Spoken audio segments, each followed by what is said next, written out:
Got a brand new weed whacker YouTube. It's an Echo srm225. Need a new one. Show you my old one. Whoa! There we go. There's that beauty. Look at that front knob. It's missing the shield there. Broke. Otherwise, it's a good runner.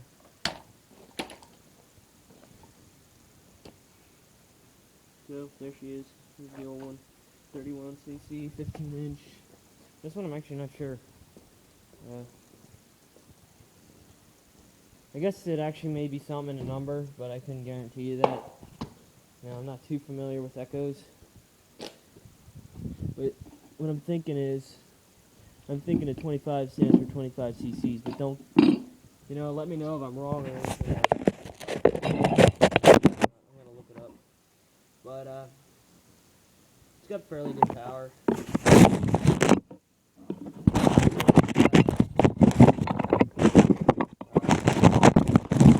That Ryobi did, that white Ryobi.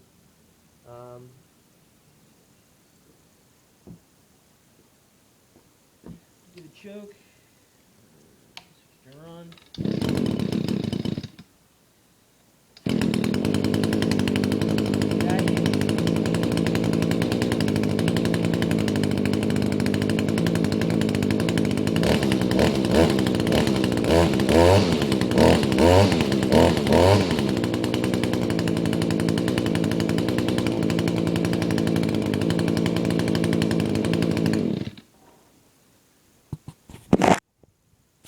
Here's the front. I was using it earlier today, but I was so picky that, because it's new, that I decided to clean up the front end before I put it away, which isn't bad practice, but I mean it takes a lot of time, especially to haul out your pressure washer and do it. But I did, so this is kind of, I didn't do much with it, just a little bit. This is what it looks like now.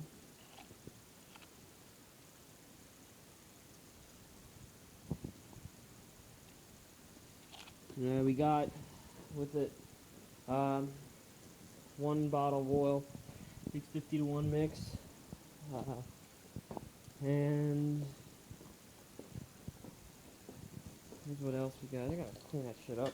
It's laying on the floor,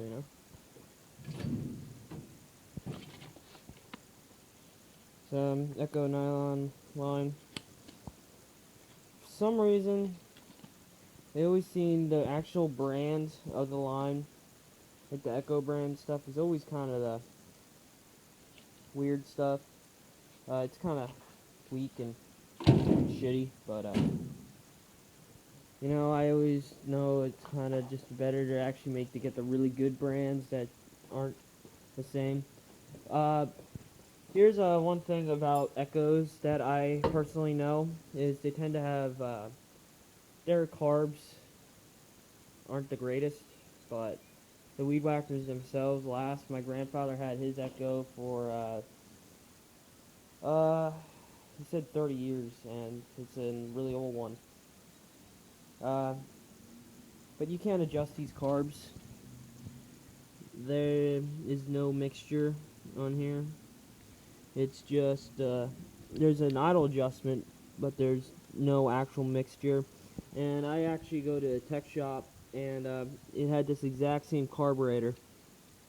And we wound up replacing like 30 of these throughout the whole year, something like that, I don't know.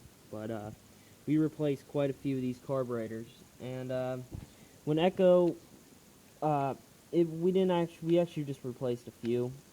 But there was like a couple guys that came in, but my instructor himself actually said he replaced how many of these. They're just not really the greatest because you can't adjust them, and they're known to just kind of fail like that. So anyways, we have a, you know what, I'll be honest, this is actually that's just some sort of vent line for the tank there. There's a little filter, it's tucked back behind there. There's the inlet line, and there's the return.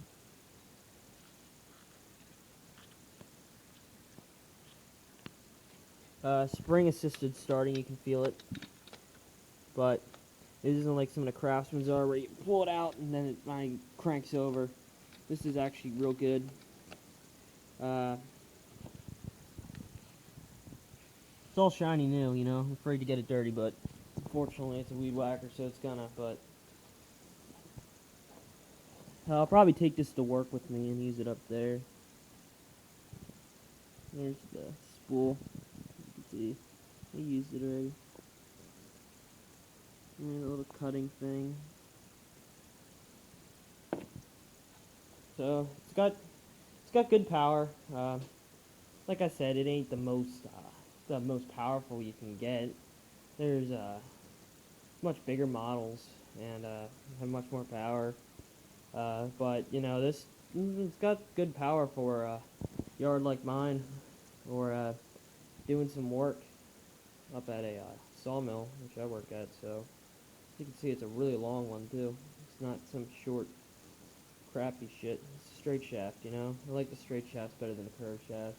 Curved shafts are just weird. That's what the old one was. They're just kind of weird to use, you know.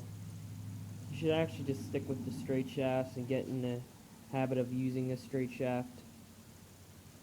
But, yep, that's kind of it.